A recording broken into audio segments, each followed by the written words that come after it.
Ladies and gentlemen, welcome to episode 31 of Power Up, your favorite superhero podcast, our favorite superhero show.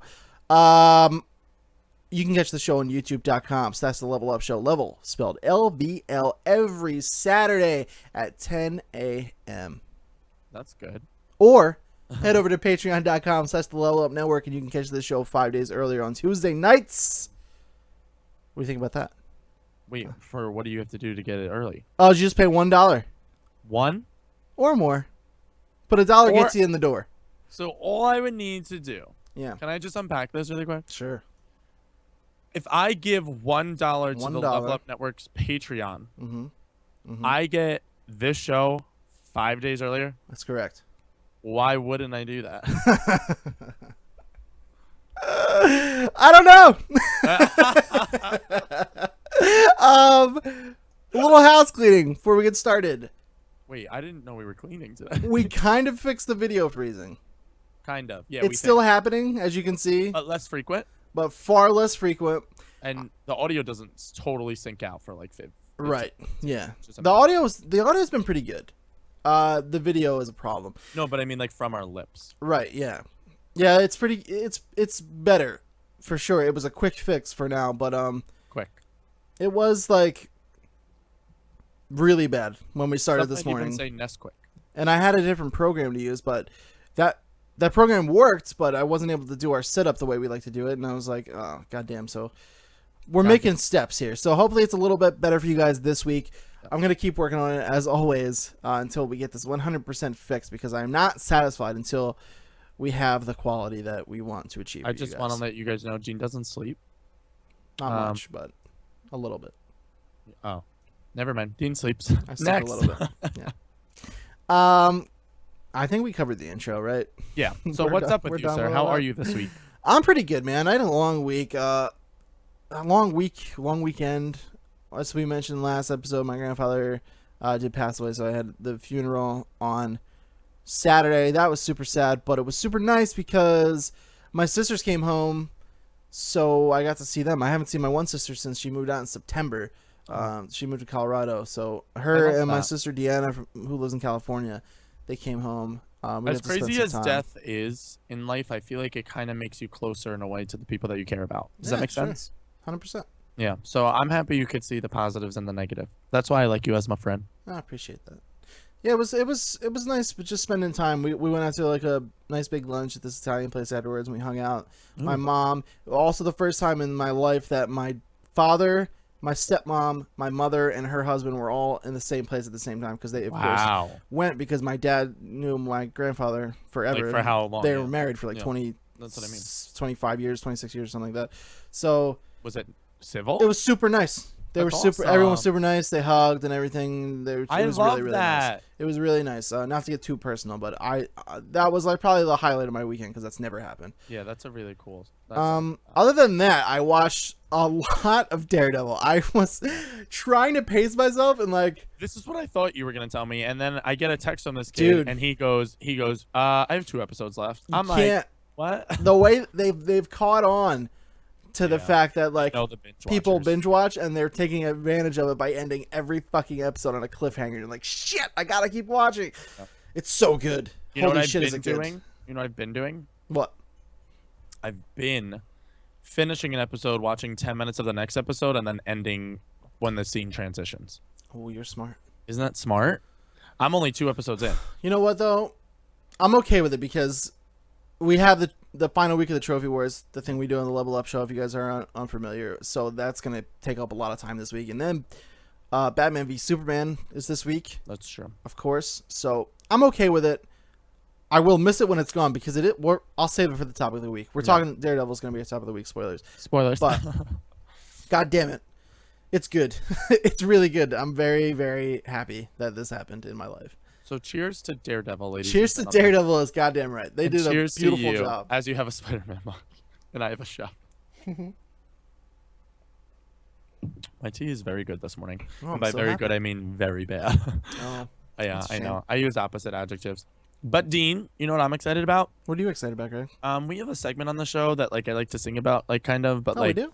I think it's called TV Talk for 2. TV Talk for 2. We only had one show this week though, and that was Supergirl. This was the best episode of the show so far since it's been on television. All right. Our girl Kara got affected by a little bit of the red kryptonite this week. And if those of you who are unfamiliar with the Superman universe, red kryptonite changes your personality. It kind of turns you into the opposite of what you are. So we got to see Supergirl. The episode was appropriately named Falling. It was kind of like her falling from grace, where she kind of turned on everybody. She had no filter in saying what she felt about everybody she was friends with. Dirty bitch. It was literally it was that. It was should have been called Dirty Bitch. Supergirl, Dirty Bitch. No, but it was my favorite episode by far of the whole series so far. She kind of turned into a villain. The city kind of turned on her. They got scared of her for the first time. Kind of where like Batman vs Superman, the movie's going, where it's like, can we trust this alien? Like, this is the first time they saw her as like something other than human. And it really dove into who Supergirl is as a character. And I loved it. This is one of my favorite shows on television. That's awesome. And it just keep getting better. I'm so glad it was good. The crossover is next week. The Flash comes back this week, correct? Correct, yeah. That's the best news I've ever heard. I'm so fucking excited for the Flash to come back. I'm very excited for the Flash to come back. And then I'm excited. I'm going to have Supergirl and the Flash. And then I'm going to have the Flash. That's crazy. It's a big week, man. It's a very big week. We got all these our super friends coming back on TV. Batman v Superman. Yep. I'm excited about that Batman v Superman. I am. You're wearing a shirt. I am, yeah. It was like, I don't know what to think about it. Like, I really honestly don't know how it's going to be. I'm just excited about it. Just now you were like, I don't know. Because I don't know. Like, I don't know how it's going to be. I could see it being bad. I could see it being great. I don't know. I just am excited anyway. I just want to know what it is. Regardless. Yeah, I want to know what it is. I'm really excited to see how Ben does as Batman. You guys are on the first name basis. Yeah, we're boys. If you're playing Batman, you're in my family. That's how it works. I don't know, man. I'm just excited. It's a new superhero movie. It's something everybody's wanted for the longest time to see in live action. And I'm like, it's here. It's happening. Agreed. So good or bad, like, just enjoy it. You know, everyone just try to enjoy it. Yeah. Take it for what it is. Be happy that this is a thing. Right. That can happen in the world. I'm excited. I've said many times to many different people now. I think it'll probably not be very good, but I think I'm gonna really like it. That's how I feel like. Like Man of Steel was very dividing. I loved Man of Steel. A lot of people hated it. I didn't love it. I liked it. That's how I think I'm gonna feel about Batman vs Superman. I actually did love Man of Steel, but I realized that people weren't too hot on it. I think I'm gonna cry at Civil War. I think Batman. Well, Civil War is like, I'm gonna say that's cool. And then they drew a bad hand at having Civil War come out, like the trailers and everything drop, because like I think they're doing that purposely. Oh yeah, there's no doubt in my mind about that. No. Yeah. Well. Anyway. I'm excited for all of this. Excited for all of it. I'm excited for the Flash to come back, though. I'm really, really excited about that, and I'm excited to finish Daredevil. I have 2 episodes left. I'm gonna watch those today. Very, very excited. And with all the TV talk behind us, Greg, are you ready to start the news? News. Oh, yeah, a little rough and gruff there at the end. Boy. We have 10 stories for you today. It is a power punch packed pickle show today. That was a lot of peas. It was a lot of peas. I spit on my microphone. Power punch pickle packers. We have 10 stories for you today. They are really meaty. It's going to be a hell of a show for you. You could say it's a powerful episode. Story number 1. Marvel's Luke Cage Netflix series has officially been revealed by way of a teaser attached at the end of season 2 of Marvel's Daredevil. Now, before we go on, nobody freak out. That's not a spoiler. It does not connect to Daredevil at all. It's a separate video. Yeah. It's not part of the episode. They're just like, here you go, Daredevil's over. Why did you say spoiler? It's just Daredevil ends, credits roll, and then they're like, hey, here's a trailer essentially for Luke Cage. It's a teaser though. It's very short. If you started Marvel's Netflix's Daredevil, however the fuck that combination of words goes, they give you like a what happened on season 1 of Daredevil. Right. I watched that. I thought it was cool that they did that. I thought that was nice that they did that. Yeah. They did it recently for Orange is the New Black season 3 and House of Cards season 4. So I was wondering if they had done that for other shows. I'm glad you said that because it was just those 2. I never saw that before. Yeah, so I was very happy with that. I'm happy that they brought over, especially with the superhero stuff, because like there's a lot going on in these universes. It's not like they're all lesbians in a prison. What? That's not complicated at all. Yeah, that's not complicated at all. But yeah, so there's a lot going on. So I was happy that they did that. But that's exactly what I wanted to point out. That's like what the trailer is for the next thing. It's not possibly even shorter. It's very short. Oh, okay. But it gives you a cool. Did you watch it? You haven't seen it? I watched it. Yeah. You did. You watched the I didn't the feel teaser? like it was short though. I feel like it was like a minute and a half, almost 2 minutes. No. I don't think so. Oh, maybe it was. I thought it was pretty short. It just gives you like a quick scene with Luke and then the logo, which the logo is really ugly. The logo, yeah. I hate it. Yep, I was just super ugly. Terrible. They're trying to like throw back to like the classic show, Luke though. Cage. Is that weird? No, I don't really. I watch it. I'm gonna watch it. I don't really too. care about it personally. This is like, okay, this is where I fall on Luke Cage. I feel like it's like, you know how I have like, the Flash is here, then it's like Supergirl, then it's like Legends of Tomorrow and Arrow. Like Luke Cage's Arrow. Yeah, I'm with you. It's it's a stepping stone I'm like, to we have to watch it because it's connected to all the larger greater good. Yeah, I and that's no offense to what is his name, Mike Coulter. Mike Coulter, yeah. Because I thought he did a great job as Luke Cage personally. I just don't see the appeal of that character to carry. I'm not invested. Yeah, I don't really care honestly about Luke Cage that much. I'll care about him when he's alongside Daredevil and Iron Fist, but like not by himself, honestly. Yeah. But I'm gonna watch it, of course. Let's hope Jessica Jones is in this show a lot, because then I'll be happy. The teaser is cool, and we have some news to talk about the actual show itself a little bit later here. But the teaser of him minus the ugly logo is pretty cool. Yeah. So you can check that out. The teaser is available to watch only by Netflix members as of right now, and it confirms the previously leaked release date of September 30th. Yeah. So Mike Coulter was not wrong. So he flabbed. Totally just said it. And then Marvel's Netflix was like, no, we have to put something out official now. Yep. So basically he got fired after season 1. No, I'm kidding. He has a job. The teaser was pretty cool though. For those of you without Netflix subscriptions, it's like shows him facing off a bunch of dudes, and he's like, I guess you don't know me or something, and then everybody just unloads gunfire on him, and the bullets just go flying off. Yeah. So I did like the teaser as much as like I'm indifferent on the show. The teaser was cool. I agree with that. Number 2, and by the way, if you don't have Netflix accounts, then that's crazy. Yeah. I was grandfathered in, so I still pay $8.99 for the mid-tier package, the HD, and what is it, 3 devices? Yep, that's a good fucking deal. Yep. I have it on my iPhone for trips. My PS4. My iPad. And then I have it in my bedroom. That's the one I don't have on my iPad. I have it No, I think I have it on my phone. Yeah. Or no, I go on the browser on my phone if I'm gonna watch it. That's smart. Yeah. It's a little workaround. It is a little. That's what I do on my laptop. I go on the browser. Yeah. That's the way you trip up the system, kids. What are we smart or something? Netflix shuts down the video. Honestly, dude, if they didn't grandfather us in for the price, and like we had to pay whatever, like the $9.99 or whatever, it's totally worth it. Like, yeah, I would say if they sent me I would pay $20 a month. Going up $1, I'd be like, I would give you $40 a month. Yeah, I would easily pay $20 a month. Half of the content I watch each month is Netflix. Yeah, now especially now the premium content that they're pumping out over there. Give me a break, dude. Like they're killing it. Give me a break. Break off a piece of that Netflix bar. Okay. Number 2. Here comes your Luke Cage news. Marvel's CCO Joe Quesada teased some Luke Cage and Iron Fist information at the premiere of Daredevil. He said, quote, "Our goal is to provide 4 different shows that each have their own feel while feeling like they are a part of a whole. Not an easy task, but I can tell you, our team is fantastic at doing this." You think so? They made you billions and billions of dollars in the Avengers? Like, no shit, they're good at it, man. That is the understatement of the century. Honestly, I still think like their television shows are some of like the best television I've watched. The like Jessica Netflix stuff? Jones, yeah, Jessica I'm Jones with you, dude. And Daredevil, like best television I've without watched. saying much. Like Daredevil season 2 was one of my favorite seasons of TV ever. That's crazy. It's fucking awesome. I'm gonna be so sad if you're underwhelmed by it, because like I am a little bit underwhelmed, but super invested. Do you watch 1 episode so far, right? I watched 2. You watched 2. Yeah.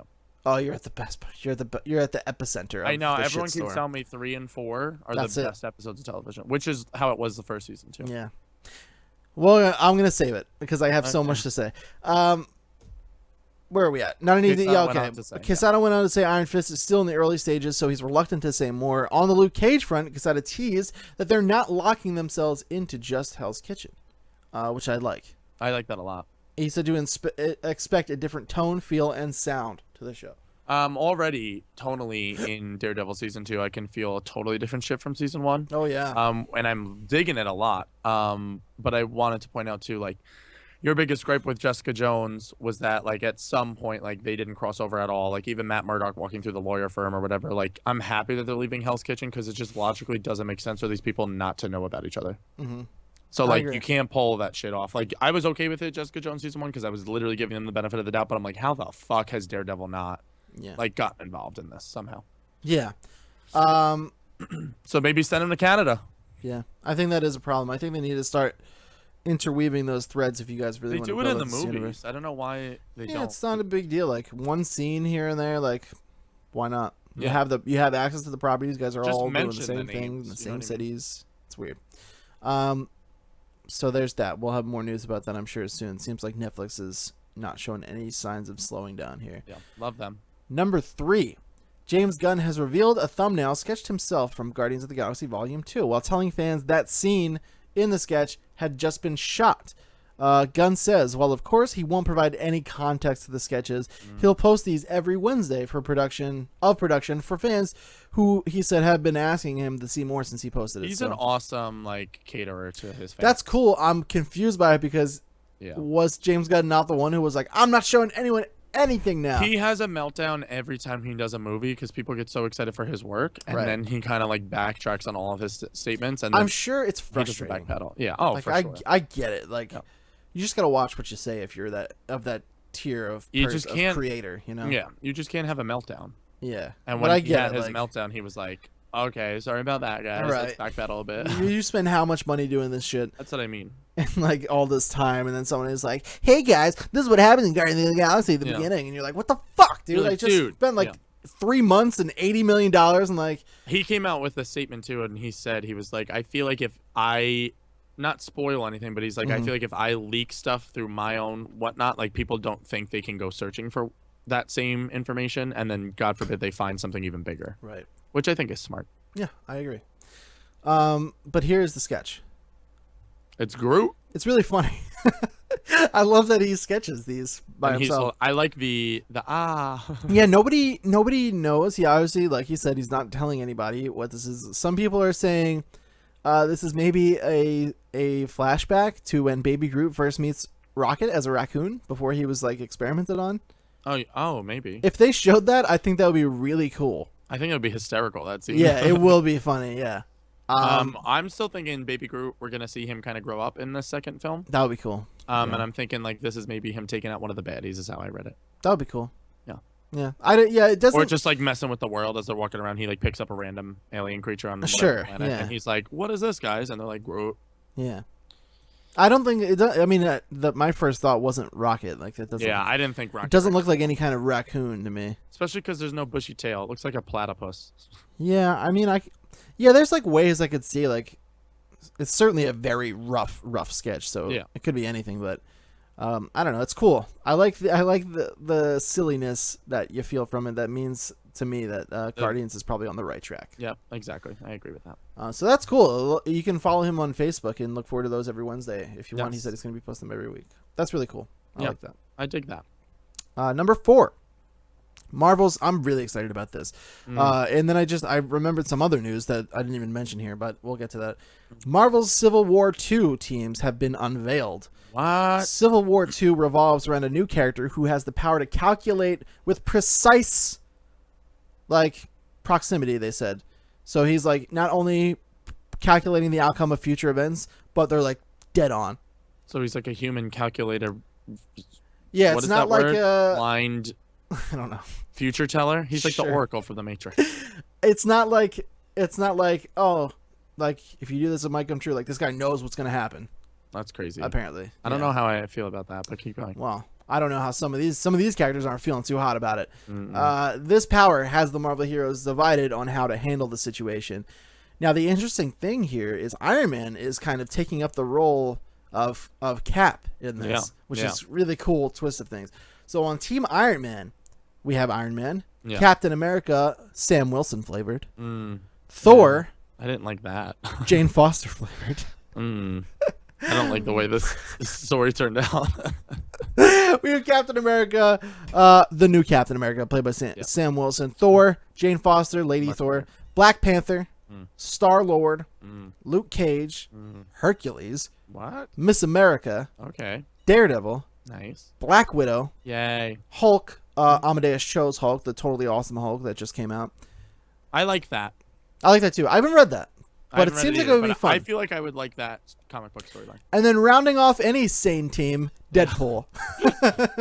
Which I fucking love. Yeah. Deadpool's even involved. Yeah, he has to be, though. Especially off the success of the movie. And they're taking up the position that this guy needs to not be used as a weapon. Yeah. He needs to be handled with care. He needs to be kept away from the world to keep everyone safe. Almost kind of like coddle him and his powers in a very, very much Professor X kind of way. Yeah, they don't want to harm him at all. But Iron Man, Tony Stark is like, we don't want to mess with the timeline here. Yeah. So I thought literally that was knowing anything could fuck up everything. Right. And then on the other team is led actually by Captain Marvel this time around. We have Captain Marvel herself. Yes. The Captain America, Steve Rogers. Crazy. What's interesting here, War Machine. Yeah. Opposing his boy, Tony. Yeah. Spider-Man. Yes. Vision. Medusa. The Blue Marvel. The Winter Soldier. No surprise there. Spectrum. She-Hulk. She-Hulk first time involved in a crossover, right? I believe. I don't want to say because I read these books when they first come out and like they so much time She-Hulk passes. I feel like is a big deal for some reason. I haven't could caught be. up on a lot of stuff, but I feel like She-Hulk's a big deal. She could be. I'm actually going to reread Civil War. I've been thinking about it. I'm going to reread that shit. It's time. It's time. Got to get ready for the big get movie. And then Ant-Man, rounding out the team. No surprise I there. mentioned Ant-Man. So that's pretty cool. The teams sound pretty cool. The whole premise of the thing is really interesting. I like this premise a lot more than the premise for the original Civil War, if I'm being honest. Really? Not me. Yeah. No, because this is not like the government trying to come in and do something. This is like a power that they have to deal with, and everyone's just kind of like, well, fuck. You know what I mean? Like, it's not like someone's trying to articulate anything. But I like the first Civil War so much because not because of the government's involvement. The first Civil War resonates so well because it takes mainly two characters that everyone knows so well and have been established as being such a certain way. Tony is such a way, Cap is such a way, and it totally puts them in the other person's shoes. Yeah. Which I love so much about that book. And that's what Cap is finally the one who's like, nobody's going to tell me what to do, which is totally Tony's way. Yeah. And then Tony's the one that's like, we need order, we need law. And like, I fucking love that, dude. It's amazing. It's amazing. a great story. I'm not knocking it at all. I think they could do really interesting and cool things with this 100%. premise. It's very much like an X-Men feel to me, where I feel like it's almost like Professor X versus Magneto is let's exploit and show out the world like what this person can do, and the other side is like, let's coddle it, let's figure it out, and we'll take it like at a very slow pace. I'm excited to see. Seems more appealing to me personally. It's gonna be cool. I think it's gonna be good. And I'm excited to see how they're gonna work in like any kind of nods to the original Civil War or anything like that. Especially because a lot of the characters are still here. Spider-Man is still in there. Cap's still in there. I don't know. Sam Wilson, I don't think was even involved in the first Civil War at all. So it'll be interesting to see what he has to say. Especially with his boys Black Panther on the other side. Right. Yeah. The big things to notice, I think, differentiating this is Hulk, and they have a Thor. Yeah. They have a Hulk and a Thor, which were not present in Civil War, so that's cool. Well, the other side has the She-Hulk. This is true. And then they also have Spider-Man.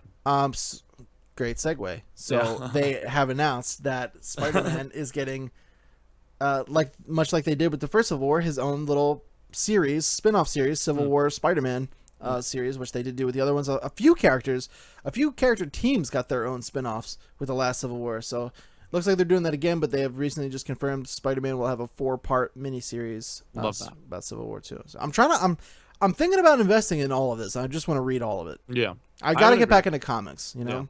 Yeah. This would be a good one to get back into. I'm really feeling that lately. This sounds like it's going to be pretty cool. I want to get behind a lot of the new characters because I don't know anything about the new Avengers. Me neither. Yeah, me neither. And that's the thing. I feel like I'm missing out. Me too. And you know what? We better start fucking reading because this whole part of the Marvel Cinematic Universe is going to end soon. Yeah, that's very true. After Infinity Wars. That's also why I feel like this is a big thing. Right. And I bet they're going to start bringing in some new blood, you know? Because they're not going to want to touch whatever happens to Tony or Iron Man if he does go away. They're not going to want to touch that for a while. Yeah, those are some fucking shoes to fill. Yes. You know what I mean? So better start getting to know these new guys. Yeah, for sure. True. That's sad. You can catch the Civil War 2 kickoff with the prologue story that is available on Free Comic Book Day, May 7th. I love that a lot. A week before my birthday. Nice. May's going to be a big month, too. I know. Spring is jam-packed, dude. Very much so. Birthdays and babies and this and that and games and movies. Good Lord. I know. Number 5. Dun, dun, dun. The Lego Avengers Season Pass has been detailed in full. What? And here is what the extra $9.99 will buy you for your game. Extra. Read all about it. $10. I purchased this. No question. I bought it immediately the day I brought home the game. I've done so with the other Lego games. Well, not all of them. Lego Batman was the only one I bought the Season Pass for. I think that was the first one that came with the Season Pass. I was just going to say, isn't Lego Batman 3 correct? Was the first one that came with the Season Pass. Yeah, and that was cool because it had like the Arrow pack, the television pack, the Adam West TV pack. I thought that was cool. So good. And the levels were fun too. But this one is pretty meaty. And it seems to be rectifying what a lot of people had problem with the game, which like a lot of the characters in Lego Avengers were just kind of like whatever characters that nobody cared about.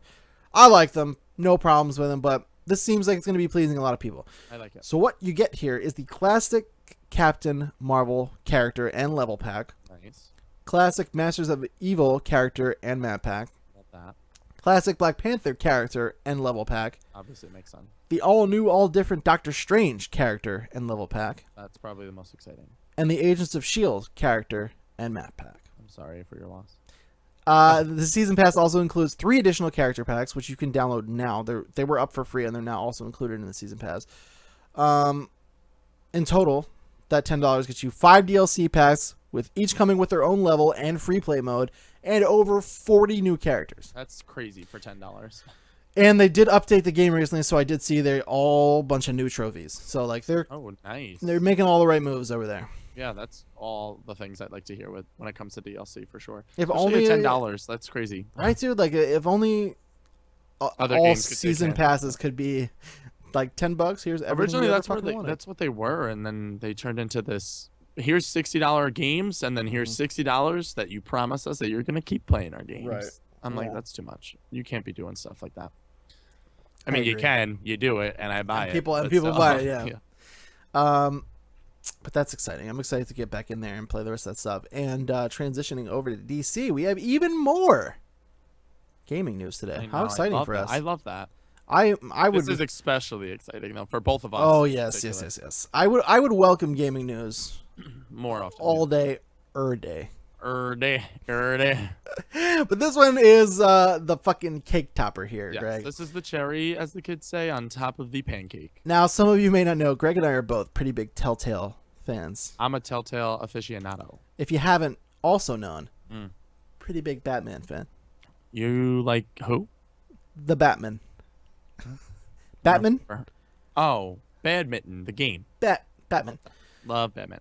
At the SXSW Games Conference, Telltale Games hosted a panel giving lots of juicy details about their upcoming Batman Telltale game. They said all of the things I wanted to hear and then more. They said the best things. And there's a lot of it, so that's why I didn't even write it down.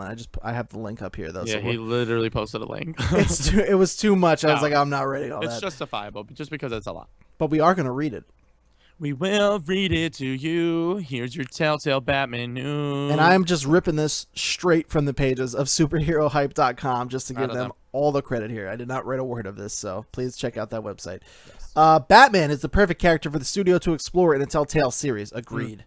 Giving the team the opportunity to dive deeper into the mind of the man behind the mask. Each night, Bruce Wayne chooses to change Gotham for the better. The team wants to explore what consequences are of the player's actions when decisions made as Bruce have a critical impact on his nightly crusade as Batman. That's the best sentence ever. Yeah, it's awesome. Because we have never had...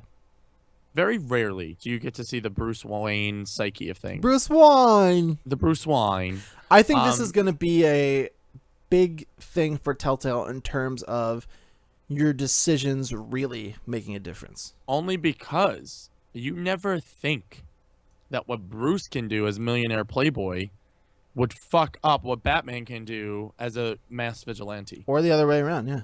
That's what I mean, and Or vice versa. I know. I said that. So keep going though. This is exciting. Certain key situations will give the player the decision to approach a scene as Bruce or Batman, with consequences for both sides. That's the fucking best thing. Yeah. It's like cowl or no cowl. Right. You have like 3 seconds to decide. I'm like, no idea. Yeah. Oh my god, the pressure. That's when you got to take advantage of that PlayStation home screen and be like, hold on, let me think about that. Yep. Fresh interpretation of the universe set in current times, not tied to any existing iteration of Batman in games, films, or comics. That's cool. They did say this version of Batman will be their version, so we'll have the Telltale Universe version of Batman, which I'm excited to see. Yes. The story will focus. I think that's smarter on them too, not to be. Yeah, you want to establish your own. Thing. Yeah. And God knows. There's so many. There can be as many Batmans as needed because everyone has their own take, their different feel, their different character qualities. So I'm excited to see what they do with theirs. That's awesome. I'm excited to know the voice acting in this game as well. Good point. Yeah, they did not talk about any of that. I'm very, very curious to see what happens there. Yes. I would love to see somebody totally new get a shot. Too. Well, I'm thinking because Telltale likes to keep it in the family a lot with their voice actors. Like they have a very distinct group of people that they use for all of their games. Melissa Hutchinson. Oh my God, I always forget the Hulu guy's name. Dave Fennoy. Thank you. Interesting point. Dave Fennoy is actually already a member of the Bat universe. He played in Lucius Fox in Arkham Knight. I was just gonna say that. So that's interesting there because maybe I'm sure they'll get him involved in some way. I could just see them keeping it in the family again this time around. Who do you think? You think someone? I don't think someone already in Telltale Universe will play Batman though. I think they're gonna get an outsider for him. Batman probably, but like you already have Troy Baker who does a lot of their games. Joker potentially. Well, if the Joker's in there, you got to assume Troy's gonna get the Joker, right? You would have to hope because he was such the a phenomenal job. If Mark Hamill, God willing, I mean, not God willing, God forbid, ever decides to really stop doing it, like hit up Troy. Yeah, he's fucking awesome as the Joker. He nailed it. So that's totally a possibility. That's a really good point. But I wonder. I hope they do get someone different for Batman. Personally, I think they will, only because that voice needs to be very distinct. And out of the people that they use for their games currently, I don't picture anybody as Batman. Me either. We'll see. The story will focus on Bruce and Batman, not an examination of the extended Bat family, Robin, Nightwing, etc. Yet. There's always a second season. Fans can... is there? We'll see about that. Don't say that. They did mention, they said, because people were asking, like, is this going to be a one and done kind of thing? Or are we going to just get one cool season? Then they said they're open to any ideas. They're going to put this out and finish it and do the best they can. They want to see the reception of it first before they make any promises. So I still don't think we're not seeing... That was a very confusing sentence. I still think we're going to see a Barbara Gordon, a Dick Grayson, maybe even like the Flying Graysons. Like I think that's you're all going to be. Yeah, you're going to see some stuff. That's going to be in the world. Sure. Maybe not interacting with those characters yet, but like those call outs are going to be there. Like Commissioner Gordon, maybe like Barbara, I'll be home soon, honey. Like I'm stuck at work or something. Yeah, I think you're going to get some of that. Yeah, for sure. Which I hope. So if everyone plays this and everybody likes it, be vocal. Reach out to them, tweet at them, tell them, and you'll get your season 2. The only way you get it is to speak. Telltale is the only game studio I've ever written to, ever. I tweet a lot to people. I don't write like emails or anything, but I tweet a lot to like developers. I wrote them a bunch of emails and I said, finish your games before you announce new ones, please. Thank you. To wrap it up, fans can expect certain series staples such as Alfred Pennyworth, Vicky Vale, James Gordon, Renee Montoya. Telltale is looking to keep the villains more tightly under wraps until closer to the premiere. There will be multiple villains, they confirmed. I like that. Certain characters will have a deeply personal relationship with Bruce in his private life, and decisions made as Bruce or Batman will affect their paths towards corruption or redemption. I'm thinking each episode is a different villain. But the overarching villain will probably be the Joker or something and carry over. They should have an overarching mystery. There should be a bunch of like small crimes to solve and like detective scenarios. There should be one big one, like one big case you've been working on, though. I compare it a lot to The Wolf Among Us, another one of their games, where it's you're trying to find out who the crooked man is. Mm-hmm. And then at the end of episode 4, you find out who he is, and then you have to take him out in episode 5. They said fans of The Wolf Among Us will be very happy with this because it's graphically going to be right on par with that, they said. Bruce Bigby. Really excited to see that cel-shaded comic book style. It's a really smart move on their part to stick to that. Yeah. The player's actions will help shape Gotham that Bruce deals with during the day, as well as the criminals that Batman faces at night. We already covered that a little bit. The team is committing to a non-photorealistic interpretation of the universe. Just talked about that a little bit. And they are enhancing the engine and technology. Thank God. Reboot finally of their engine. Everything should be running smoother, game, which is good. To deliver a more seamless living comic book art direction, taking inspiration from the works of over 75 years of artists such as Jim Lee, Greg Capullo, and Neil Adams. Like some other Telltale series, the game will be landing a M rating for mature. Woo! And the cinematic approach will feel more akin to an R-rated film. I like that. Amazing. They did not say one wrong thing. Yeah, they said a lot of good stuff. I cannot wait. The one thing I'm coming out of this game with is I hope that by the end of the 5 episodes, I could have a totally different Batman than you. Like, yeah, I hope that would be the ideal. I hope you could take it to the point of like Paragon or Renegade in Mass Effect, where it's kind of like my Batman can be like not a torturer, like he literally just interrogates people. He doesn't even use intimidation, like blah blah blah. Whereas like somebody else could end up with a Batman where it's like he literally, like in Batman vs Superman, like burns people with like his batarangs and like singes his mark on people. Like that would be fucking awesome. That will be my Batman. Yeah, I know that. I hope. Why I specifically. Well, I'll play this multiple times. If there are that big of differences, I'll gladly play this multiple times. Yeah. And I would hope. That's what I mean. It would help for multiple playthroughs. That they get the trophy situation under control, and the trophies reward you for playing through different scenarios in different ways. Yeah. Instead of just like run through the game and. Wolf Among Us is still the only game out of all their Telltale stuff to do that. I believe Minecraft has a couple. Oh, really? You have to do specific things in I haven't played it, but yeah. Yeah, Minecraft's the only one I haven't touched either. But interesting. We'll see what happens. I'm excited. Me too. Number 7. The Batman. DC DC has released the first image from their Killing Joke animated film. The film is due to be released this year and boasts the return of Kevin Conroy and Mark Hamill. I thank God. Had the image. I don't have it now. I'm gonna pull it though because it's pretty cool. I'm just very excited that it's because this was a rumor originally that Kevin and Mark were both returning to reprise their roles, so I'm happy that that's confirmed for one. And then number 2, I'm just happy that the Killing Joke animated film is happening. The thing that scares me is they said they were filling a lot of the storyline up to interpretation because the comic book itself storyline is not going to be able to carry a potentially 1 hour and 20-minute film. Right. So I'm excited to see the new stuff as well. Like a lot of this story is going to be, I think, brand new or like give us a lot of pro or epilogue to the story that we all know now. Yeah, I would hope so. I would hope they would expand. I think they're going to focus experience. a lot on Barbara. I think it's going to be like a young Barbara, and it's going to show like what fucking happens to her, and it's going to be like 10 times more detrimental. You think so? Yeah, for sure. Maybe. I think you want them to focus more on Barbara. I know. I love that girl. She's my favorite superhero ever. I think she'll be a large part of it. Obviously, she has to be, but. I mean, I don't know if they're gonna focus all that much on her. I think of it a lot like the Flashpoint paradox, and I think it's gonna be a very, very surprising film for a lot of people because I think it's gonna focus on a character that not a lot of people know, and then show how it affects all the other characters. That would be cool. I would love that. That would be cool. Okay, I have the image here. Yeah. Let's pop that bad boy in. Pop that sucker in my toaster, yeah. Let go my ego, Killing Joke. Oh wow, there you go. Looks good. Yeah, it looks beautiful. It looks I like exactly the animation. Yeah. I'm excited. There was a picture they tweeted out. Mark Hamill, I think Mark Hamill was the one who tweeted out of him and Kevin Conroy, and they were like embracing one another. Yeah. Like, I was like, that's the best. They're so like excited. long lost friends that became brothers through doing all this work together. Yeah. I really like the animation style. They don't look like I always get on, especially the Flashpoint Paradox or Justice League War, like their early DC animated good films, how they make every single hero have the same exact body. Right, and it's just like Rocky up top and then really skinny legs. Like and it doesn't look like that at all. Like Joker looks skinny and like menacing still. Yeah. Batman doesn't even look as Brocky, which I like. Yeah, they look good. They look like this is more the way I think of it. It looks like they took a lot of inspiration from Arkham, honestly. Yeah. And their animation style, which is a great call. Yeah. 100%. So that's awesome. I'm again, super excited for that. I think that's what it's gonna relate to. The DLC Batgirl Family Matters pack.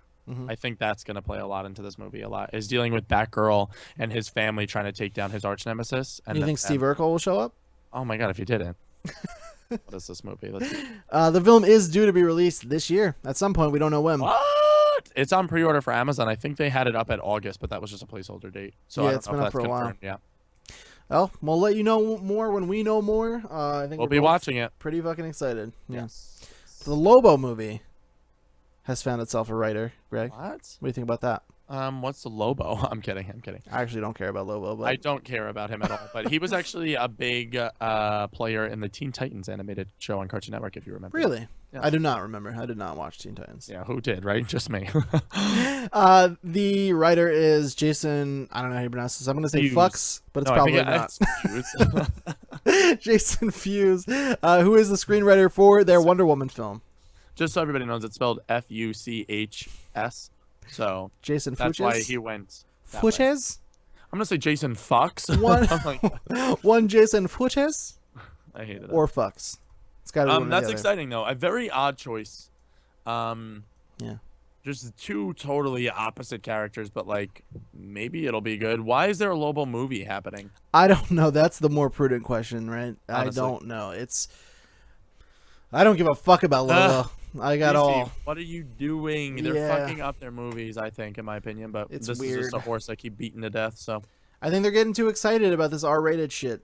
Mm. And he's a character that is easily transferable to an R rating. So like, if you guys don't know who Lobo is, he's a biker gang guy that gets endowed with like a curse. he's like a Ghost Rider, but like a bounty hunter. I don't know. Yeah, and he's then like he more like becomes a vulgar. mercenary and like tortures people and wraps them up in chains and delivers them to anyone who will pay him enough.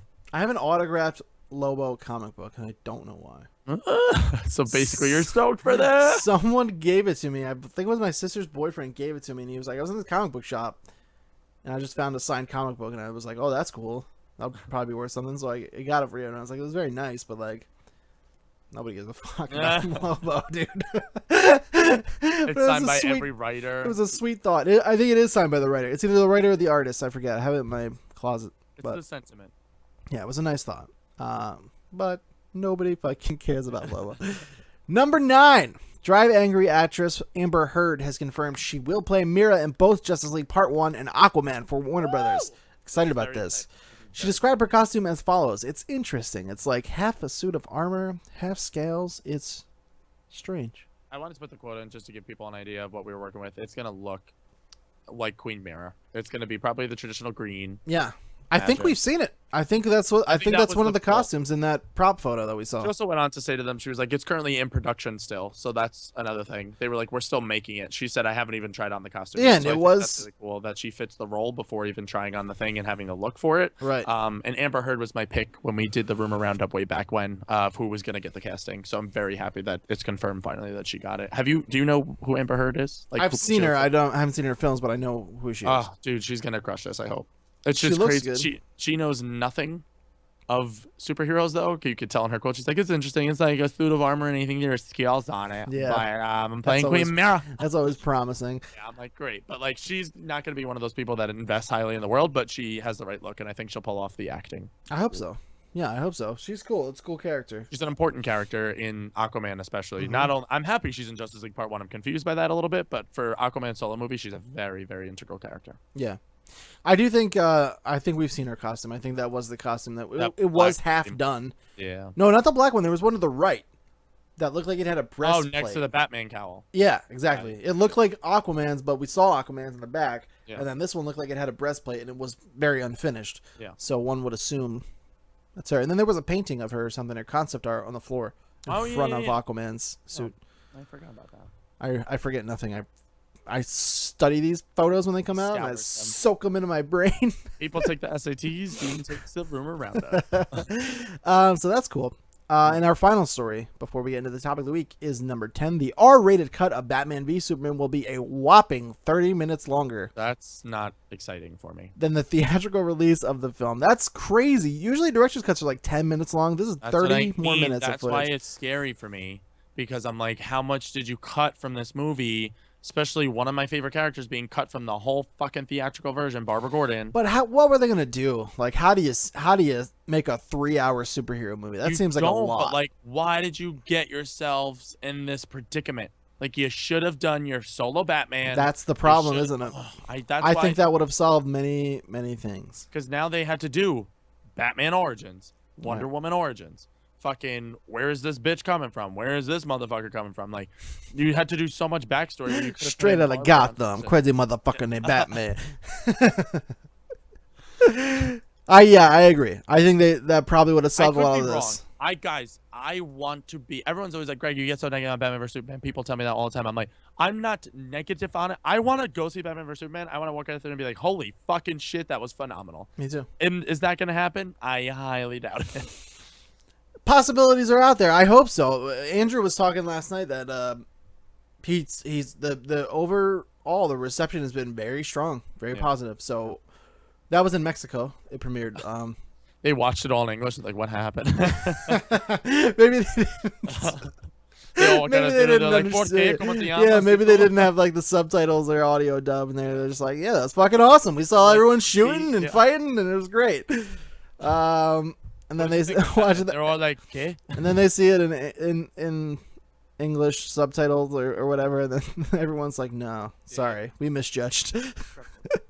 Maybe, I don't know. I think it's gonna be cool at the very least. I hope. So We I'm have excited. That one Batman fight style Arkham scene, so that is promising. We do, yeah. That's what I keep looking forward to.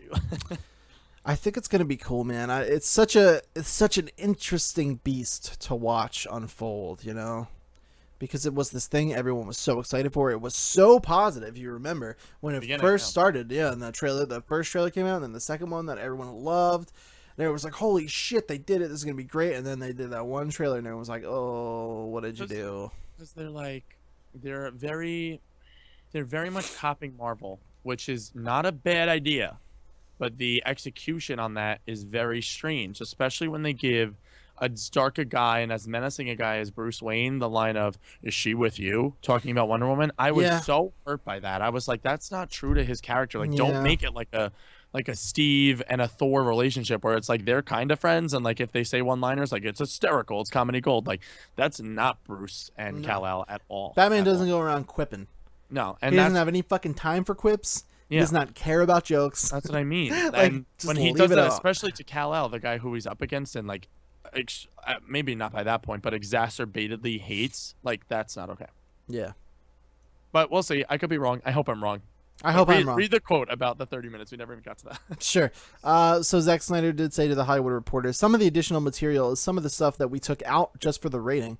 So I was like, cool, I can put it back in for the director's cut. There was nothing by design.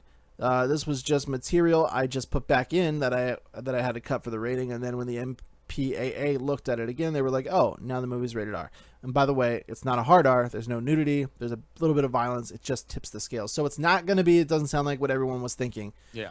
About this bloody massacre and this and that. It sounds like there was just some slitting people's it sounds like there was just a couple of things that slightly pushed the boundaries and they had to cut, and they're just adding it back in. So it's cool. I'm still excited to see the whole cut. I want to see that 30 minutes, especially because Babs is in that 30 minutes, and she's my favorite character in that universe. But we shall see. I hope it, dude. Like, I hope I don't see the 30-minute extended cut, and I'm like, why wasn't this in the movie? Yeah, that's a risk. It's scary. It's very scary. Like you said, director's cuts are typically 10, 15 minutes max extra. Right. And this is a half an hour. Yeah. That's crazy. That's almost double the time. You know how much you can get done talking about in 1 minute? That could be like 7 different scenes. Yeah, in a movie, a half hour is like a lifetime. Yeah, like you get a lot done. Yeah, you're right. It's a good point. I try. We'll see. We'll see what happens. I am excited for that Blu-ray. Like we said a million times, I'm more excited about this goddamn Blu-ray. I know. At this point, like, just fuck it. Just put the Blu-ray in the. You were 100% right. Stores, when you said they should have waited to share all of this news until after the movie premiered. Yeah, I agree. Maybe it makes people more excited. I don't know. I guess to get your name in the fucking headlines, who cares? Yeah, true.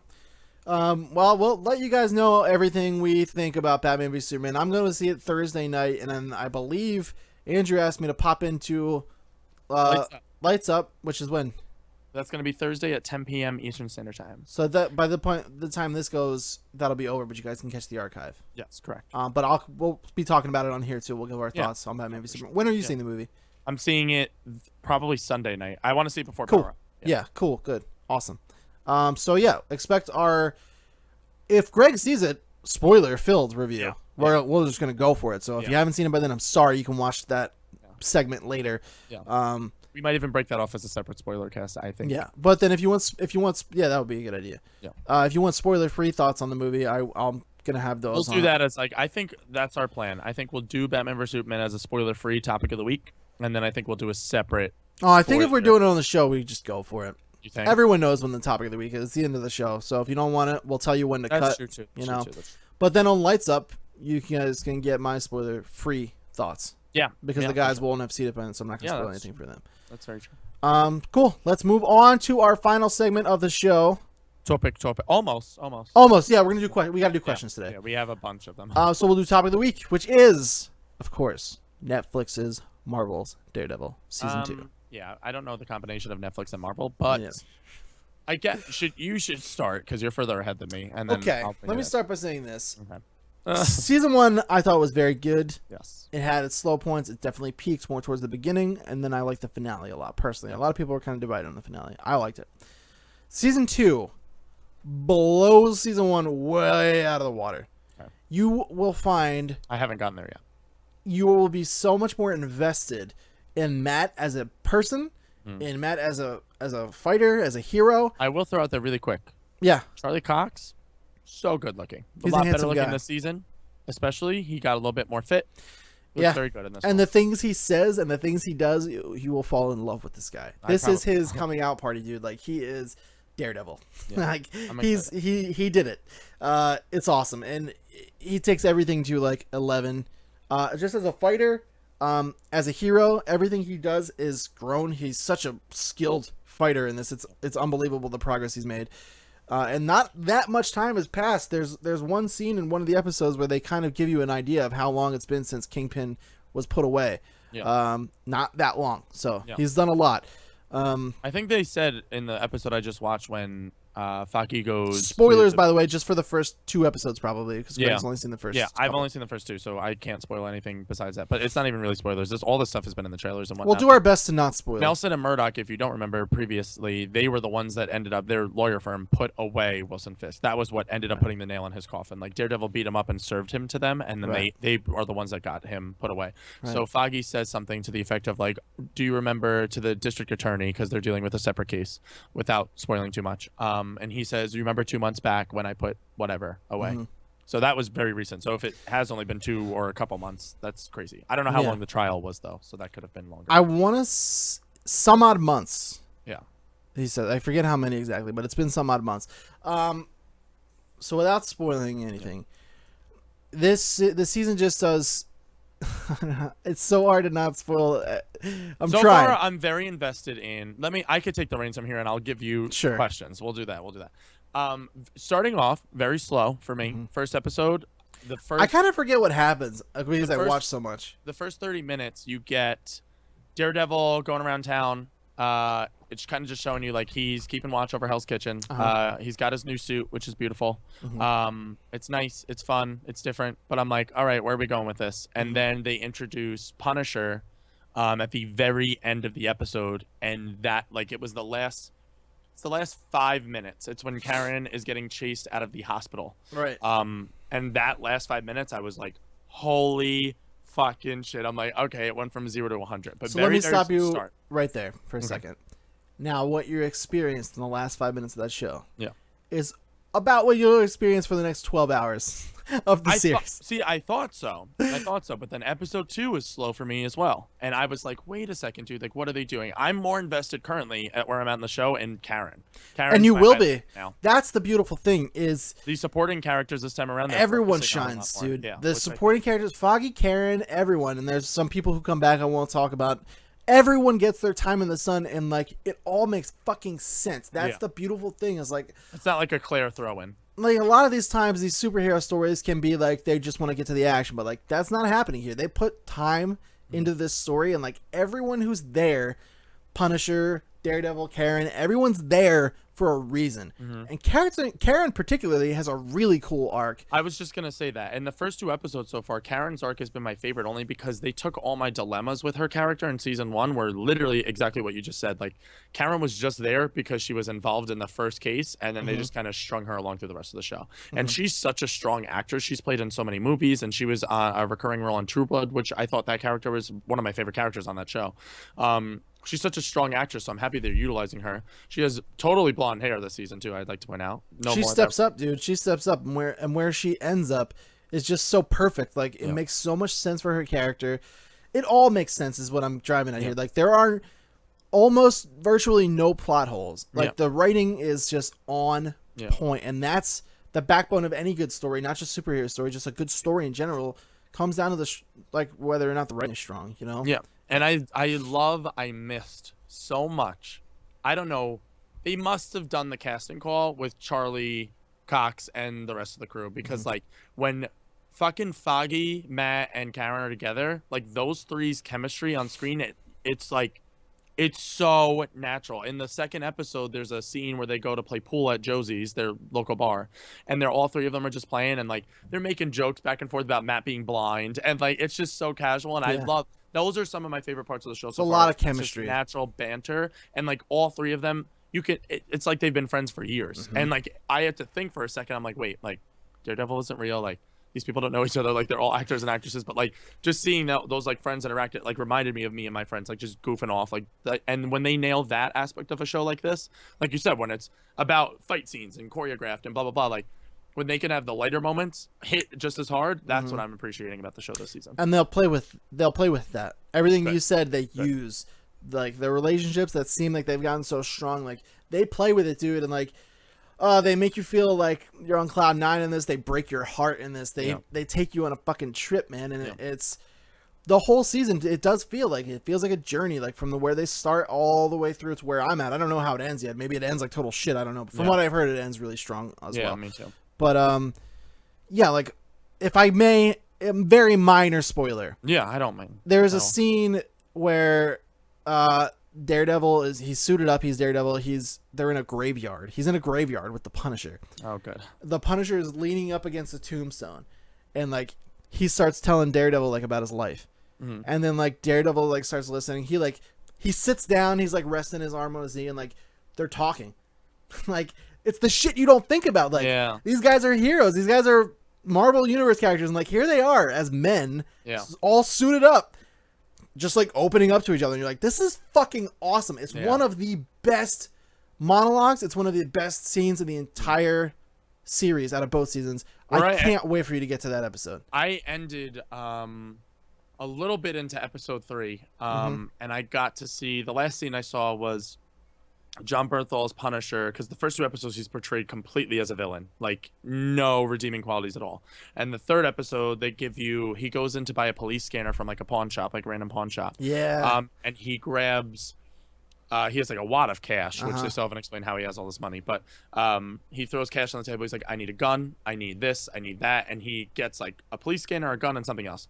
Regardless, he's walking away, and the guy's like, dude, like I know what you're into, like you like grandmas, like whatever you want, like I got all, and showing like porn DVDs. He ends as soon as Punisher's about to walk out the door, and he's like, I know you're probably into little girls, I got this great little 12-year-old, and he's like barely 12, man. He stops, he deadbolts the door, he flips the sign to close, and I'm like, oh my god, I'm like, this guy does not know what he just did. Oh, and all man. they show you is him pick up an aluminum baseball bat, and all you hear is the clunk, and then the scene changes, and I'm like, oh my god, that's been my favorite scene of Punisher so far. Yeah. Well, you are in for a motherfucking treat, dude. Totally called John Bernthal was going to kill it, and I'm very happy. Well, let's talk about it now that we're onto it. John Bernthal. Holy shit, dude. Is fucking amazing. He will forever be known as the Punisher. He is born to play the Punisher. And that's coming off of me loving Thomas Jane's Punisher. And me too. John Bernthal blows his out of the water. John Bernthal is the Punisher. Karen is in, I believe it's the end of episode 1. I know I've only seen like 2 and like a little bit of 3, but like they all still are blurring. I believe it's the end of episode 1 though. And he walks into the hospital, and it's the first time you see him. And Matt pulls up on the other side of town. He's with the Yakuza, the Japanese mob. Dean. Dean didn't know who the Yakuza was, but everybody. I knew who they like, were. Marvel didn't create the Yakuza? I knew who the Yakuza were. I just thought they only existed in the Marvel Universe. Because that's only where I exist. Yeah, the Marvel Universe. That's very true. Actually, I can't fault you for that. But so Matt is removing this guy off a meat hook, literally a meat hook, and he goes, "Oh!" And when he says the line, that's when the ending 5 minutes of the first episode, I was like, "What the fuck, dude?" Because it goes back and forth, and the guy says, "It's not a." Matt goes, "Tell me where they are," and he goes, "It's not a they, it's a him." And then they show you just the boots walking down the hospital. I'm like, no, it's the first episode that he's coming in. Yeah. And then he has a double-barreled shotgun. doesn't even need to use it because the security officer puts up his gun, he elbows him in the face, the guy falls to the ground. He takes the gun, disassembles it, throws it in the garbage, and then continues on his way. That was one of the most badass scenes in the world, and it's 3 seconds. Yeah. And then Karen, she is fucking killing it for me this season. She, like, immediately, without even fucking hesitating, and they bring that up in the episode too, which this has been my favorite part of the whole show so far. I know it's not Daredevil. I know I always go for the females, but, like, I love a strong female character.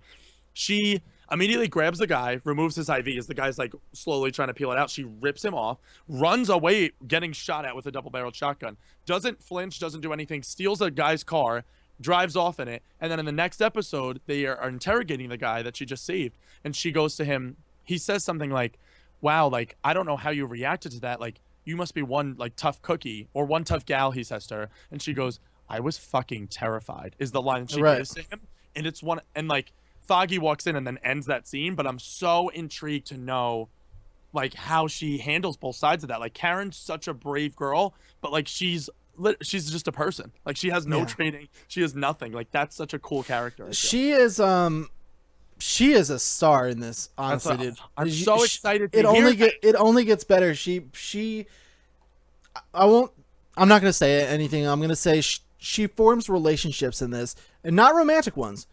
The relationships that They're she hinting forms. at a relationship with her and Matt so far in the first. Well, that's obvious. I'm not talking about that. That's obvious. We've seen that in the trailers.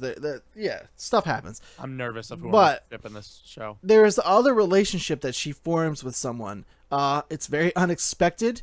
It's not romantic. It's just a relationship. It's I don't know what you call it, but it's God. I don't know if it's like because they're so opposite or like what, but like they play so well together. I can't wait for you to see more because I want to talk about it. I know it's so great too. But yeah, John Bernthal as the Punisher is something fucking special. There are some episodes when I'm finished this. I'm gonna finish it today because I can't wait anymore. Yeah. I'm like excited and giddy talking. It's like there are some episodes I'm gonna have to go back and rewatch just to be like, how did they get away with this? Because like, oh, he's so brutal, dude, and the choreography, the action, it's very mature. It's unreal, dude. There's some shit that John Bernthal does with the Punisher, and you're like, even as guys who have seen this shit like back and forth, we are used to all this kind of stuff. You're going to see him do some of the stuff where you're like, all of a sudden you're like, oh my God, that's brutal. Yeah. And then by the end of it, you're like, oh, fuck, Jesus Christ. Like it gets bad. That's what I hear about it. Already the first episode, he hangs human beings with their guts hanging out. Like literal, like just slit them open and their actual intestines are falling out of them. And then hangs them on meat hooks in a freezer to where he doesn't kill them. He leaves them there torturing them. That's fucking crazy already to me. I'm like, this guy's fucking warped. But like he does have, like I said, that last scene I saw was him in the pawn shop where he hits the guy with the baseball bat. Yeah. He has those redeeming qualities. Like he'll kill. Oh, his arc, he's only dude, killing on the side of good. His arc is something special. The cops bring that up. So once again, Karen shining like a fucking golden star so far with her new blonde hair. She looks hot as shit too, man. She's fucking stunning as a woman, as a creature on this earth. Deborah Ann Woll, you're beautiful. I'm very attracted to Karen, if you guys couldn't tell in this Daredevil spoiler-free cast. But she goes up to the cops and she says something like, oh, like, I guess it was bound to happen. And the cop goes, what do you mean? And she's like, well, I heard you talking with the other officers and you keep saying like, they have the devil worshippers now going after Daredevil. And she's like, this is probably one of those guys. And he's like, no, he's very, very different. And they're calling him the Punisher. And I was like, it wasn't like one of those moments in a Marvel movie where they're like, oh, by the way, your name is Captain America. And it's like corny and awkward. Like when he delivered the line, they call him the Punisher. She was like shitting. And I believe like it made sense because the way they delivered it is like the way you get like Son of Sam. Yeah. Like the press names these guys because like they're just so over the top. And like it was very much like that. I love that. And she gives him a line and says, what does she say again to him? She goes, I guess it was bound to happen. And then the next scene is her and Matt talking. She goes to check up on Matt because once again, he has another sick day. Like, they better fucking tell Karen this season that he's Daredevil. And I don't think they do. I'll be so mad. You'll explain a reason why. You got to watch. You'll see. Okay, it's not all as cut and dry in that. And I want to talk about that. I want to talk about him to finish off. But before we do, to your point of Punisher, there's the one scene finally and he's like, he says it finally. And like, they're getting him all riled up, and finally John Berthold's like, you people call me the Punisher? And he's like, here I am, and then it fucking goes off, dude, and you're like, oh my god. Yeah. It's amazing. It's so good. It's so good. I'm hooked in, and like I said, I'm not like the biggest fan of the first 2 episodes and 20 minutes in, but like they're solid, like for sure. Like I'd rate them like 8s, but they're nowhere near like anything insane so far. The reason why I love, and you could probably attest to this watching more of it than me, the reason why I love Jessica Jones so much more than Daredevil season 1 is because the character arcs that those people take are so drastic from beginning of that show to the end of that show. Like Jessica Jones, you're like, oh, she's a drunk alcoholic, but like the way you find out why she cares about people and why she's so twisted and warped is so crazy to me. Yeah. Even with her villain, like the Purple Man, like Kilgrave is so terrifying because like you find out why he's so crazy, and it's like I kind of justify, like I resonate with that. Like that makes sense. Oh, you're gonna get a lot of that. And I'm hoping, I already see it so far. For everyone. For Punisher, you're going to get that. Karen, obviously, you get it. And the man that the show is about, the Daredevil. So let's get to Matt, because Matt, I have a lot to, I know I'm talking a lot about Karen, but he's Matt like, and Karen dude, so far have been on point. Charlie Cox brought it, dude. He's like, it's not one of those things where you're like, oh, he's just like the typical here. Like there's things he does and there's choices they make where it's like, fuck, like I forgot he's Catholic. Like there's moments before he goes to like just destroy someone, like he gets down on one knee and like prays, and you're like, oh, that's so fucking interesting. Like this dude's beating criminals to a pulp in the dead of night, but he takes time to like pray to God. Before one of his best scenes that I've seen so far, like I said, I've only been 2 episodes in, but first of all, love the sticks he has, throwing him around, totally awesome, bouncing him off walls and shit this season. I'm so happy about that. Secondly, there was a very great imagery shot of resonating with his Catholic faith. He goes after these 3 muggers. I think it's the beginning of episode 1, and he's running around the city, and all you see is him leap off a building, and then you don't see him for the first 10 minutes of the episode, and all you see is these guys running in and out of like kitchens, and they're going all through Hell's Kitchen. The last guy, he ends up taking everybody out, big surprise, and the last guy, he takes a girl hostage off the street corner, and she's like a 14-year-old girl. She's crying hysterical. She's so nervous, and you're like, what the fuck? Like, how is this happening? He walks into like this little side-off church, and he walks in dressed as Daredevil. That was my favorite thing ever. One of the most beautiful shots I've ever seen. Amazing imagery, dude. The devil.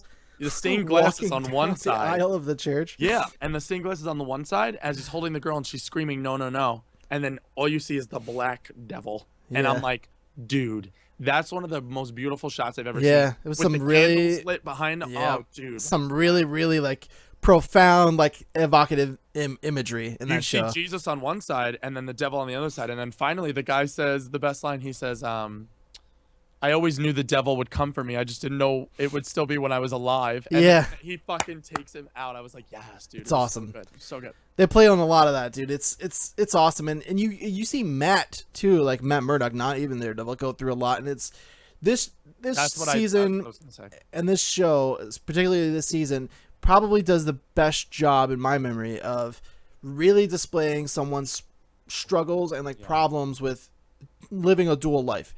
Like by the end of it, like he loses a lot, quite frankly, and like and he does so willingly, and someone approaches him about this later, and they're like, you're losing everything, dude, and like, you know, like, what are you doing? And like, he's suited up, and he's like, this is what I have to do. He's like, it's not all fucking fun. He's like, I'm not like an Avenger, and like I'm not that hero. Like, not everyone gets to like live their life and be the hero. He's like, I have to make a choice, essentially. He's like, this is why I'm alive. He's like, I protect this city. That's what I do. And you're like, fuck, like that's brilliant. It's brilliant. His best monologue is to Foggy in episode 2, where he says, out of the 2 episodes I watched, but his best monologue so far for me this season, he has a moment where Foggy's taking him down the road. They're on their way to work, to Nelson and Murdoch as lawyers, and he goes, oh, like, why were you out the other day? Like, what was Daredevil up to? And he goes on this whole thing. He's like, Foggy, like, this is not a matter of like, oh, what was Daredevil up to? Like, we can't talk about it like that. He's like, and he gives him a scenario. He goes, last Wednesday, do you remember we turned away that client? That was a cool scene. There was this old Spanish woman who like needed to get her visa renewed or whatever, but she was also trying to get a restraining order from her drunk husband.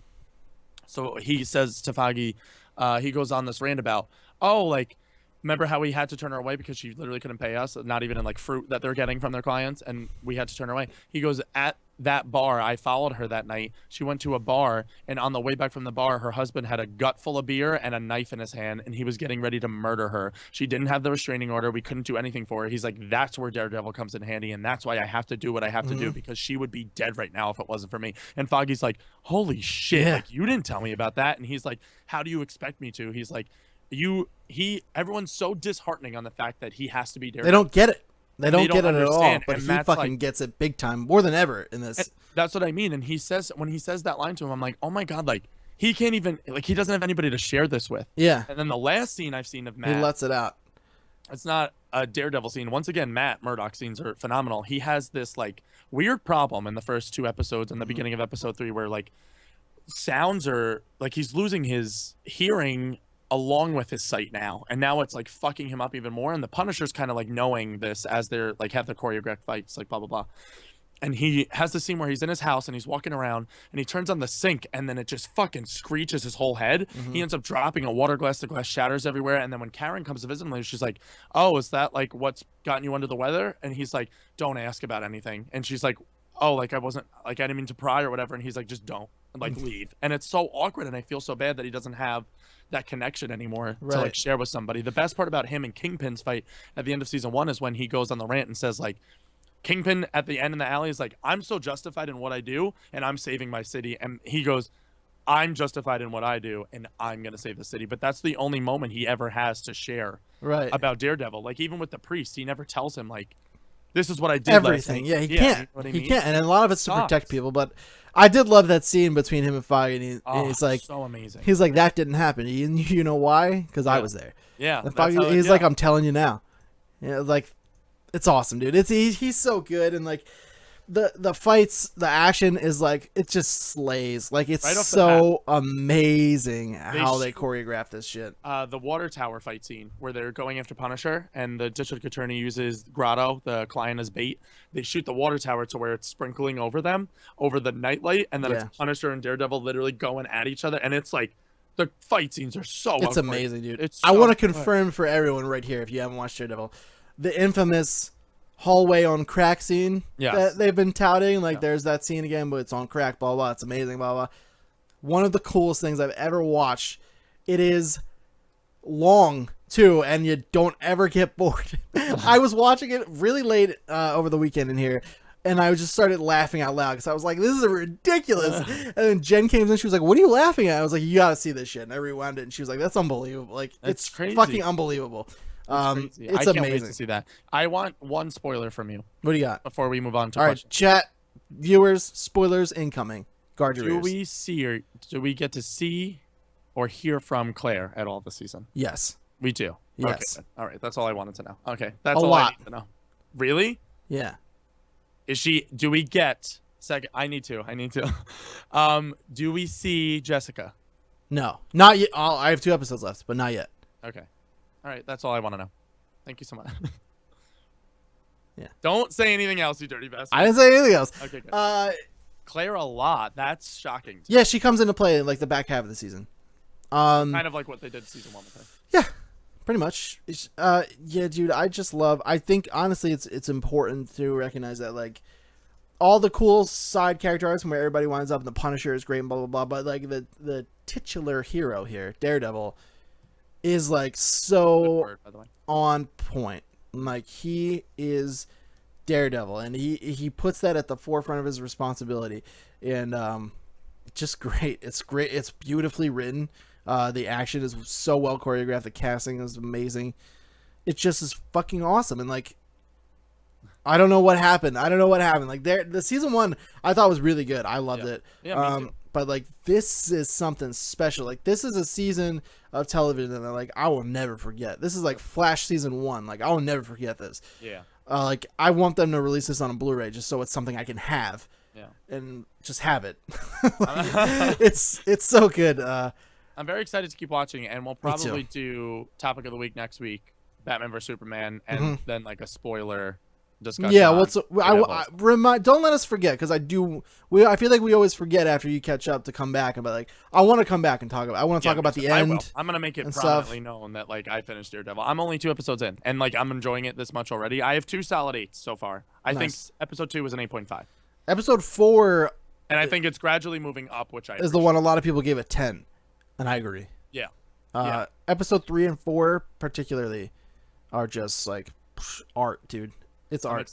I'm so excited. I love the imagery. I love the character stories are already fucking way beyond anything they did in season 1, which that's what I was talking about earlier in the show when I said it's very tonally different. Like tonally, like it's still dark, it's still gritty, it's still like crazy, like the shit that happens, but it's like the characters and that tone that they've taken now with all of them and how they interact with one another and then how they're dealing with their own personal demons. I think that makes so much more sense. Like they all have a devil inside them. And when Karen says the line to Foggy and Matt, like, we created Daredevil, we created the Punisher, like this is on us. I love that line, Karen. Yeah. And the last thing I want to say about it is Daredevil himself comes to such an interesting arc. In the episode I just watched, it finally comes full circle, and like he comes back around, and it's like from where he started and the way he thinks and the way he does his job to where he just landed here is like so awesome. It's just awesome. So let's cut it there. We'll talk about it more after Greg has seen it all. We'll give you guys spoilers and all that good stuff next week, and hopefully a lot of you guys will have been able to catch up by then, so spoilers won't be too big of a deal for you. I'm gonna finish it, I think, in this week. Probably. It's going to be hard for you to stop. You get to a certain point where it's really hard to stop.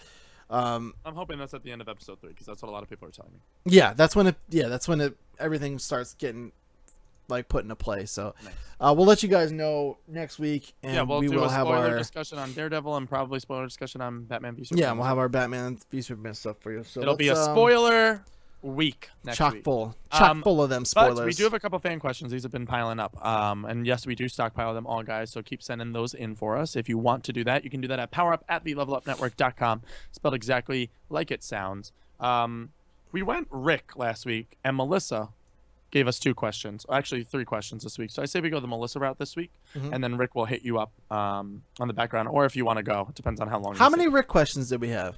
We have 3 Ricks and 2 Melissas. Or 3 Melissas.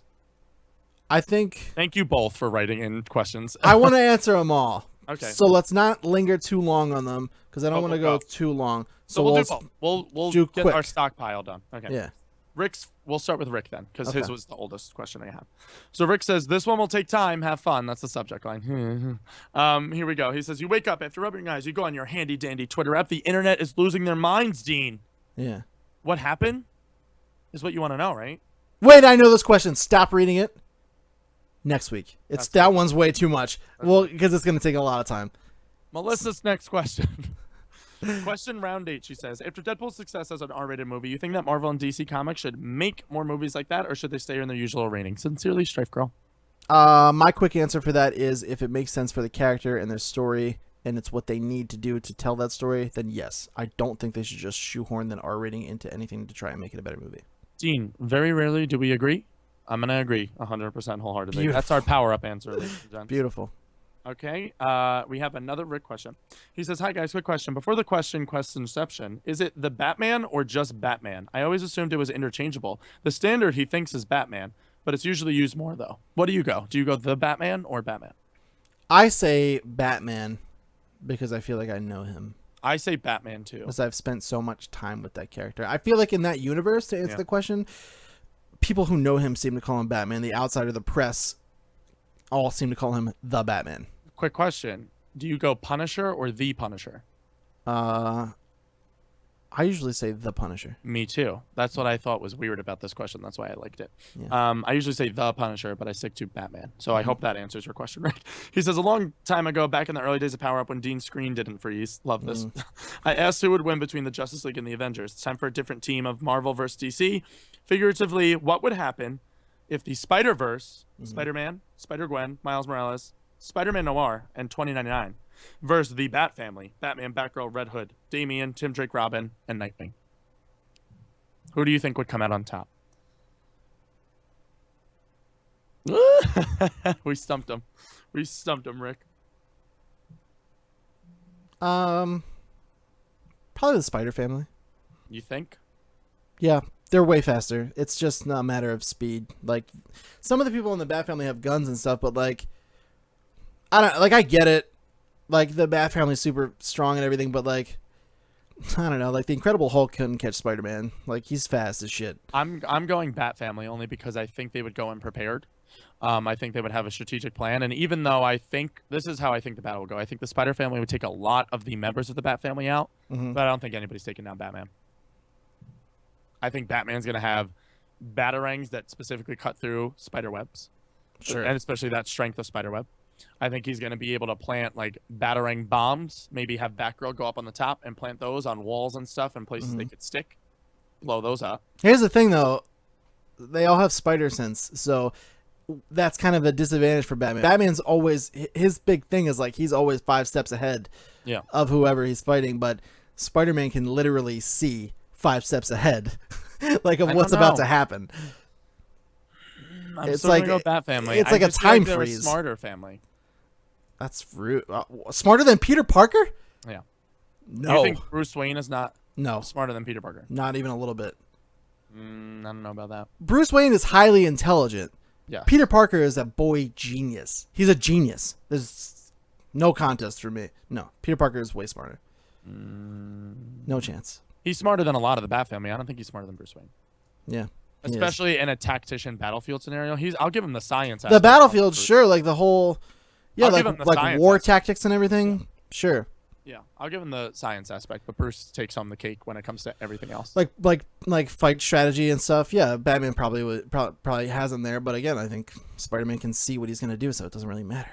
It's scary. Maybe one day we get the Bat family versus the Spider family, made by DC, Marvel, and it'll never happen. I don't think. Not ever. But if they did, my vote is for the Bat Crusades. Your vote is for the Spider. Indeed. Alrighty. We have Melissa's next question. It's just question round 9, ladies and gentlemen. Dear Power Up, I have a couple of questions for you, and then this will be the end of our questions. Number 1, I'm going through puberty. Number 1, what is the saddest backstory you've ever heard from a comic book character? That's tough. It's very tough because when you think about comic book characters, they all come from a point of origin, or most of them, I should say. A lot of their from parents a point of origin where killed. like parents are dead, or like their caretakers die, like Uncle Ben, Aunt May, like whoever they're with, like someone they love dies usually. I'm gonna go with Steve Rogers personally. Okay. Do you want to give me a little insight on that? Because his parents were not only dead, they're both dead, but then once he gets everything he wants, he's a strong, fast, like ultimate soldier. He always wanted to be a part and help and fight the war and fight for justice. Then he gets totally ripped out of his time where he doesn't know anybody. Yeah. All of his surroundings, his home, his friends, the things he knew, the places he ate, everything is just fucking gone. Yeah. That's kind of sad. I'm going to go with that for mine. That's a good one. I was going to pick Supergirl for kind of the same reason. The part that sucks the most about Supergirl is she was originally sent to take care of Superman. And she gets stuck in a void when she's in space. Her capsule gets thrown off course after Kal-El. Like, she gets sent right behind Kal-El, leaving Krypton. Her whole planet blows up. Her whole livelihood is destroyed. Then she's now back on Earth. She lands on Earth finally after, like, 30 years. Her little cousin, who she's supposed to be taking care of herself, ends up growing up becoming this amazing touting superhero, and she just is now getting to learn her powers as a 10-year-old girl. She's lost everything. She gets an adoptive family. In some versions it's the Kents, and other versions it's other family members, so she doesn't always have Superman's family as close to her. And she's very much trying to establish her own character persona. As much as she is associated with the House of L and the S on the chest and everything, she doesn't want to be Superman. She wants to be something different, and she, in my opinion, has a lot more moral standards than Superman does, but she can still cross that line further than Superman does as well. She's very much like, if I need to get shit done, like, I need to get shit done. And a great storyline that they did in the show is with her Aunt Astra, who was with her. It was her mom and Superman's mom, and they would always fight all together in all comic book storylines. And they brought Astra onto the show recently, and Astra ends up dying. She always ends up dying. Spoilers. But when she finally dies, it's like, that kind of is a turning point for her where she's like, I don't know, like, if I was the reason why she killed, and that's her reason of not killing people. Whereas Superman, I just feel like, doesn't have a reason for killing just because he knows it's wrong. And Supergirl has like a defining moment in her family and her livelihood where she's like, fuck, like, I can't kill anymore. So I would pick Supergirl. Good answer. Thank I you. like it. She's also an alien on Earth. No, we have one more from Mel. What do you That being said, what death of a current comic book character would make you the most sad? And that'll finish off our questions. What death of a comic book character made me the most sad? Yes. Again, probably Captain America. Yeah. Yeah, that was a huge moment. That was a really like gut-wrenching, heartbreaking, huge, pivotal moment in comic books. Nobody ever suspected that they. I mean, he comes back obviously, but nobody ever really like saw that coming at the time. It was like a big fucking deal, and yeah, that one got me. And then all the books afterwards got me because it was like Captain America: Fallen Sun came out, and then I think that's the one I have here. Yeah, Captain America: Fallen Sun. That was really sad. That showed like a lot of emotional turmoil that like Peter Parker went through, and like the guys trying to be the Avengers after the Avengers had been dismantled and Cap's dead, and like everyone's mourning, and like Peter can barely like live his life day to day, and he's like constantly having like anxiety and like depression and nervous breakdowns and stuff over it. And like that's sad. It was that was a world shattering death. So I'm gonna go with Cap again. That's a good one. I'm gonna go with Raven from the Teen Titans. No. Nice. And this is because Trigon, her demon dad of the underworld, wants her to be so evil all the time, and she fights him always. She gets possessed by the spells that she does, and when she envelops herself in her power, she actually goes more towards the dark side, I guess you could call it. And there's a scene in comic books where you think Nightwing is hooking up with Starfire, which they do. They have a very known romance. But in one storyline, one run of them, it was when I was a kid, so I don't know how long ago that would be. But they had a storyline where Nightwing and Raven kind of bond over like how they both come from very dark pasts, and yet they don't want to be a part of that, but it still defines who they are. Sure. And Raven, through Nightwing's help, ends up sacrificing herself with her powers to stop Trigon from destroying the planet. She comes back 3 issues later as the White Raven, and then she has white cloaks on her. But that death meant a lot to me when I was reading that storyline. I never expected them to kill one of the Titans. Yeah. And then when she died, not only was that sad, but then it was because of Nightwing's teachings and like seeing him cry because she sacrificed herself to save everybody else. That was like very detrimental to me. Good answer. Yeah, thank you, sir. But thank you for your questions, both Mel and Rick. Of course, everybody else, you can both email us like they did at powerup@thelevelupnetwork.com. Title it anything you want to. It could be Greg, you look Jewish, and Dean, you don't look Jewish. And both then accurate we'll answer your questions. Yeah. Really good stuff. Thank you guys so much for your questions. We really appreciate it. And that does it. That puts a nice big red bow on episode 31. Can it be a green bow? Yeah, why not? Let's make that goddamn bow green. On episode 31 of Power Up. Thank you guys so much for watching every week. We really love doing this show, and we love having you guys. So if you guys wouldn't mind, if you know anyone who likes superheroes, share this with your friends. Get them in here. We're trying to grow, do some bigger, better things with the show for you. Make sure you guys subscribe to the channel if you haven't. Like the video, share it with your friends. We really appreciate it. There's someone, show your mom, show your grandma, recently pointed out to me, there's someone out in the world who immediately dislikes our show as soon as it goes live without even watching it. It's like the minute it goes live, they dislike it. Just to let you know, I go on my personal account and immediately like it. So whatever you're doing is totally fucking null and void. So thank you guys to those of you who do go and like the videos and share them with your friends. We really appreciate it. Follow us on Twitter. I'm at @thebeast_NJ. Follow Greg at Greg Virga. Make sure you go and check out our Patreon at patreon.com/the-level-up-network. And for just $1 or more, you can get this 5 days earlier. What? And thank you guys so much. And we'll see you next time. Thank you so much. Don't forget to power up. Thank you, Greg. Power up. Okay. Okay.